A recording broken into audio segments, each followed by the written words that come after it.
晨，大家好啊！今日同大家分享嘅係滋陰補血、益氣健脾、冷熱都一樣咁好食嘅椰汁紫米露。呢一包就係紫米啦，買翻嚟呢就12蚊，磅過之後呢度就有230個 gram 左右，即係半磅到啦。咁喺街市嘅雜貨鋪就買得到噶啦。如果你煲1、2次嘅話呢，我就建議你去翻街市度揾下啦。正常都有啲細包有得賣嘅，唔使去超市買。因為咧，如果你喺超市買嘅話咧，一買就要買好大包，到時就真係有排食，食極都食唔完噶啦。開咗出嚟就可以望到啲顏色咧，黑得嚟會打啲深紫色嘅，所以咧就好多人叫佢做紫米啦。但係其實佢正確啲嚟講咧，個名就叫做黑糯米。同埋黑糯米仲有一個朋友叫做黑米，而佢哋咧都好似樣嘅，都係黑黑紫紫咁嘅顏色，但係咧就唔同。主要係煮出嚟嘅質感同埋營養咧都會有所分別嘅，所以我哋買之前咧最緊要係問清楚係黑糯米咧就最穩陣啦。到洗米嘅時候都同平時洗米一樣咁去洗，輕輕磨走面頭嘅米糠，再過翻2、3次水就可以啦。最緊要咧就唔好諗住洗到啲米白晒啊，啲水又或者變成清水咁就得啦。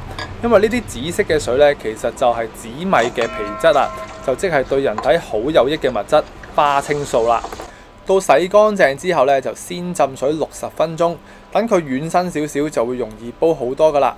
因為紫米嘅硬度咧會比平時我哋食嘅粘米都會硬淨些少嘅，比較難先至煲得開，所以就要預先浸定啦。趁住浸米嘅時候咧，都同大家分享多少少紫米嘅營養功效啦。紫米嘅性味咧就係甘溫，入脾肺腎經，具有益氣健脾、止虛汗、明目、活血等功效嘅，含鈣量高，能夠補骨健齒，一般人群都可以食用。特別咧就係適合產後婦女嘅虛弱、生病後嘅體弱、貧血、腎虛等人士食用嘅。但係血糖高、糖尿病同埋消化不良嘅朋友咧，就唔適宜食用咁多啦。話都冇咁快，浸咗1個鐘之後咧，就會見到啲水全部變得更加深色噶啦。咁我哋千祈咧就唔好倒咗啲水佢，因為呢啲咧先至係最有益嘅成分花青素啊。咁我哋隔翻起晒啲水，用翻呢啲水嚟煲咧就可以噶啦。跟手就順便煲埋水啦。咁今次咧我就買咗個大量杯翻嚟啊。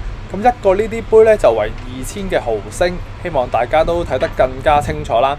咁加埋浸紫米嘅水落去咧，總共就用3000毫升水嘅，咁就足夠4至到6個人食噶啦。咁今日食唔晒嘅，可以雪翻起佢，聽日先食，有第2個風味噶啦。咁我就覺得凍熱咧都各有各好食，所以煲多啲咧一啲都無妨嘅，因為會食到你停唔到口。同埋我哋煲紫米露嘅時候咧，最緊要係用翻一個高身啲同埋大個啲嘅煲嚟去煲，千祈就唔好睇少啲包米仔細細咁啊。咁煲起上嚟咧都已經係好多噶啦。同埋只要煲到啲米咧去到爆米花嘅時候咧，就好容易會滾到瀉晒出嚟啦。所以記得用翻一個大個些少高身嘅煲嚟煲咧，咁就安全好多噶啦。煲完水咧，我哋就開始準備翻少少嘅材料啦。咁呢一包咧就叫做阿達子，喺東南亞小店咧就買得到噶啦。咁呢一包咧就買咗20蚊，應該咧就未必人人都會認識佢嘅，但係就應該好多人都食過，因為好多時候去泰國啊、台灣啊食甜品又或者飲嘢嘅時候咧，食到有一啲煙煙韌韌嘅透明物體，就好大機會有阿塔子粉啦。咁阿塔子係乜嘢嚟嘅呢？咁其實咧就係一種叫做阿塔樹嘅果實啊，咁就即係阿塔子啦。咁而阿塔子嘅味道咧就係清甜，口感咧就油韌，功效就能夠解暑降溫，同埋能夠幫助消化嘅，都算係一啲健康有營養嘅果實啦。開咗出嚟咧就第一時間試一試味，了解下佢嘅質感先。咁樣咧你就會明白我點解會將佢切成細細粒咁先至去加入去紫米露度噶啦。跟住就輪到多啲人認識嘅椰果啦。咁椰果我就喺超級市場買嘅，10蚊咧就買到2盒。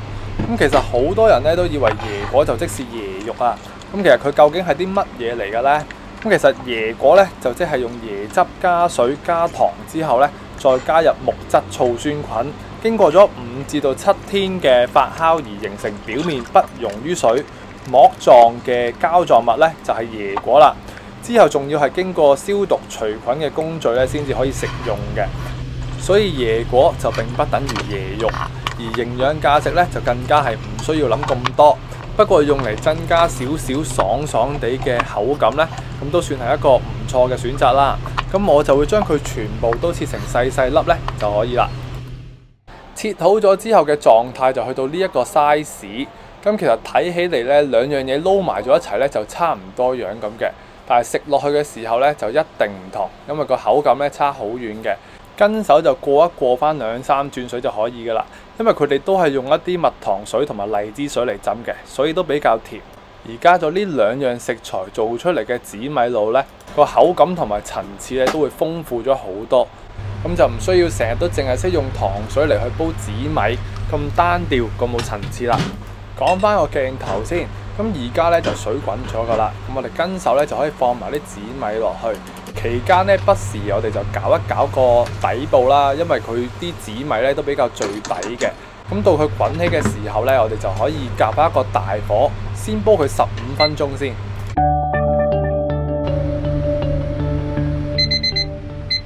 又過咗15分鐘啦，咁呢一個時候咧就會見到成煲水都比之前更加烏卒卒嘅啦。咁撈啲米出嚟俾大家睇下先。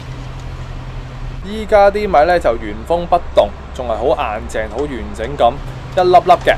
但係我哋咧就千祈唔好掉以輕心啊，因為只要啲米咧一爆花嘅時候咧，啲水就會好快咁一次過湧晒上水面噶啦。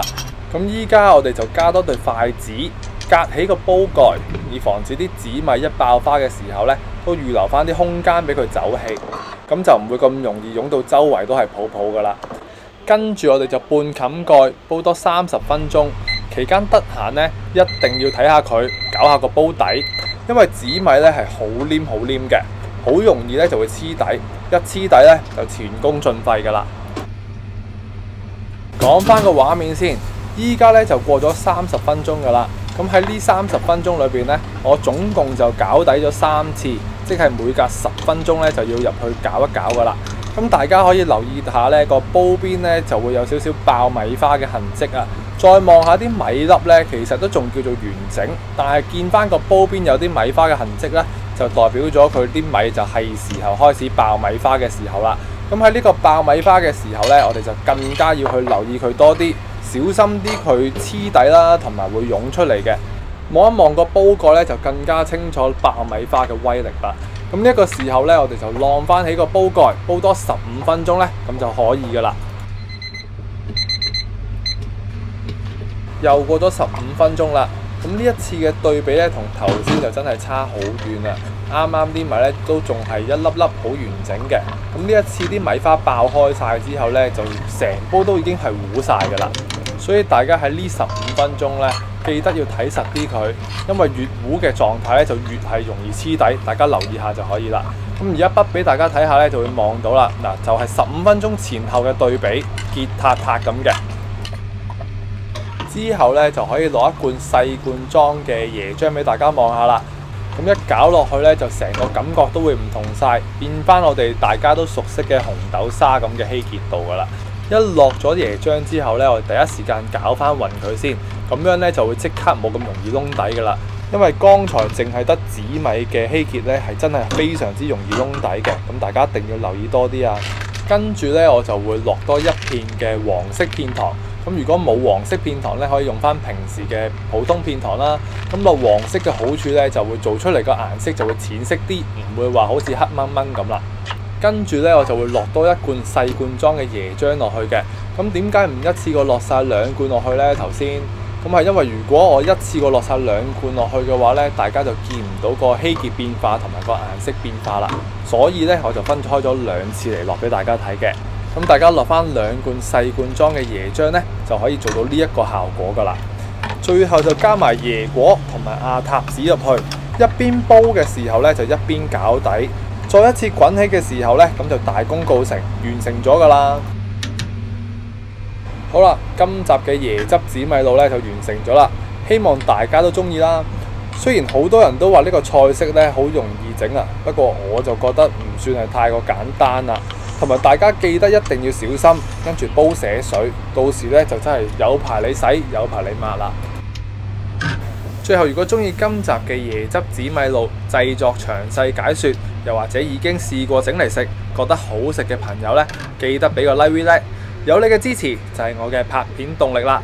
下集見啦，拜拜。